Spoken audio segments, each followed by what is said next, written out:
आज ना मेरा बिल्कुल भी दिल नहीं कर रहा था कि मैं खाना बनाऊं। दोपहर का सारा टाइम मैंने लेटते हुए गुजार दिया। अक्सर ऐसे होता है ना, दिल नहीं करता, लेकिन फिर सोचा कि बच्चे क्या खाएंगे, क्योंकि मेरे बच्चों को बाहर का खाना, सालन, बिरयानी कुछ भी नहीं पसंद और उनका बहुत दिल चाह रहा था कि चावल खाएं।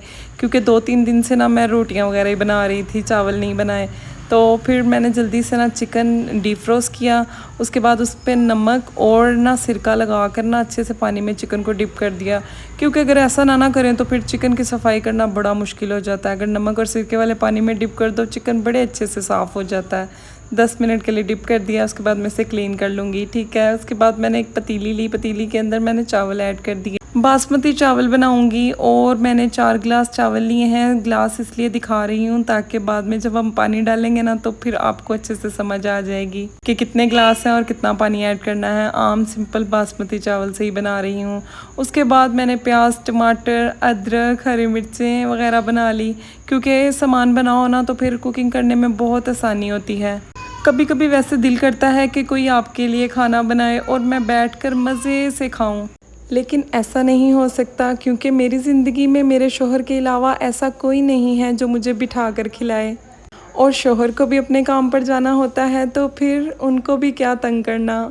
अच्छा, मैंने ना कढ़ाई में ऑयल शामिल कर दिया 1 कप भरकर। उसमें कुछ साबुत खड़े मसाले ऐड कर दिए, ठीक है। उसमें इलायची, मोटी इलायची, छोटी इलायची, दालचीनी की स्टिक, ज़ीरा, काली मिर्चें साबुत और 1 तेज़पत्ता ऐड कर दिया, ठीक है। जैसे ही हल्के से गरम मसाले जो हैं वो फ्राई हुए हैं तो उसके अंदर मैंने बारीक कटे हुए प्याज ऐड कर दिए हैं। प्याज को फ्राई कर लेंगे मीडियम फ्लेम के ऊपर। अच्छा, आप लोगों को बिरयानी की इतनी रेसिपी पसंद आ गई, टिकटॉक पर, फेसबुक पर हर तरफ धूम मच गई है। जो मैंने आप लोगों के साथ बिरयानी की रेसिपी शेयर की थी, बड़ी मसालेदार और चटपटी बनी थी। अच्छा, अगर किसी ने अभी भी नहीं देखी तो वो मेरे यूट्यूब चैनल पर जाकर देख सकता है। और आप लोगों की इतनी मोहब्बत, इतने प्यार का बेहद शुक्रिया। अच्छा जी, अब ना प्याज हल्के से ब्राउन हुए हैं ना तो इसके अंदर मैंने ना चॉप किया हुआ लहसुन ऐड कर दिया है। अमूमन मैं लहसुन का पानी ऐड करती हूँ, लेकिन आज मैंने ना लहसुन चॉप किया हुआ ऐड कर दिया है, क्योंकि मैंने किसी को इस तरीके से बनाते हुए देखा था तो मुझे टेस्ट बड़ा डिफरेंट सा फ़ील हुआ। मैंने कहा चलो मैं भी ट्राई करती हूँ। इसके बाद ना लहसुन और अदरक के पेस्ट को हल्का सा फ्राई करेंगे प्याज के साथ। साथ ही हम इसके अंदर गोल कटे हुए टमाटर ऐड कर देंगे, हरी मिर्चें ऐड करेंगे। 1-2 मिनट के लिए ऑयल में इन सब चीज़ों को पकाएंगे। उसके बाद हम इसके अंदर थोड़ा सा पानी ऐड कर देंगे। साथ ही हम इसके अंदर कुछ मसाले ऐड कर देंगे, लाल मिर्च, हल्दी पाउडर, ज़ीरा पाउडर, धनिया पाउडर, नमक, और बस यही चीज़ें मैं ऐड करती हूँ। बहुत मज़े का फ्लेवर बनता है।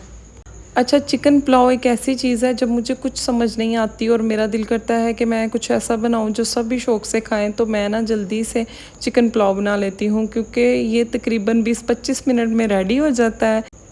बनाने में भी आसानी होती है और ख़ाने में तो कमाल का जायका होता ही है। क्योंकि आपने अगर अभी तक मेरे इस तरीके से चिकन पुलाव नहीं ना बनाया कभी, तो फिर आप ज़रूर बना कर देखिएगा। इंशाल्लाह इसके बाद आप कभी भी किसी तरह का भी पुलाव नहीं बनाएंगे। ये आसान रेसिपी है, मज़े की है। थोड़ी देर कवर करेंगे, मसालों को अच्छे से पकने देंगे ताकि उनका कच्चापन दूर हो सके। ये देखें यहाँ पर मसाले की बुनाई अब कर लेंगे कवर को हटा के, क्योंकि टमाटर हमारे गल चुके हैं। 3-4 मिनट के लिए मसाले की बुनाई करेंगे। उसके बाद हम इसके अंदर अच्छे से धोया हुआ जो चिकन है वो ऐड कर देंगे।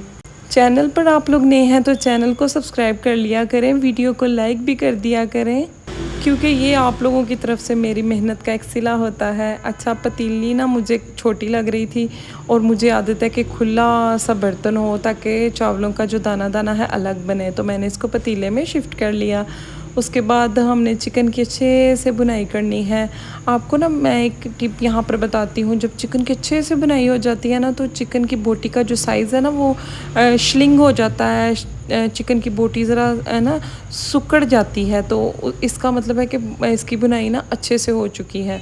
इसके अंदर फिर कोई स्मेल नहीं आएगी और ना कच्चापन फील भी नहीं होगा।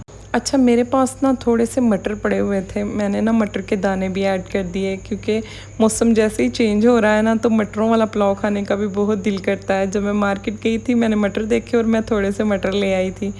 अभी तो बहुत महंगे हैं, लेकिन आप भी चिकन मटर वाला पुलाव इस तरीके से एक दफ़ा ज़रूर बनाइएगा, ठीक है। इसके अंदर मैंने पानी ऐड कर दिया है तकरीबन 4 गिलास के करीब ही।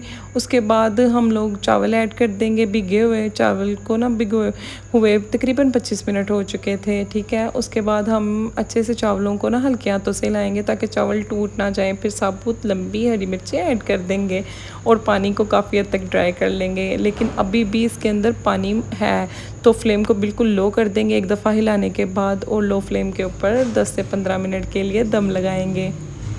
पूरी गली में इसकी खुशबू फैली थी और मेरी जो फ्रेंड्स थी वो मुझे पूछ रही थी कि लगता है आज तुमने चिकन पुलाव बनाया है, क्योंकि सभी बहुत शौक़ से खाते हैं और ख़ास तौर पर मुझे फरमाइश आती है कि हमें अपने हाथ का चिकन पुलाव खिलाओ।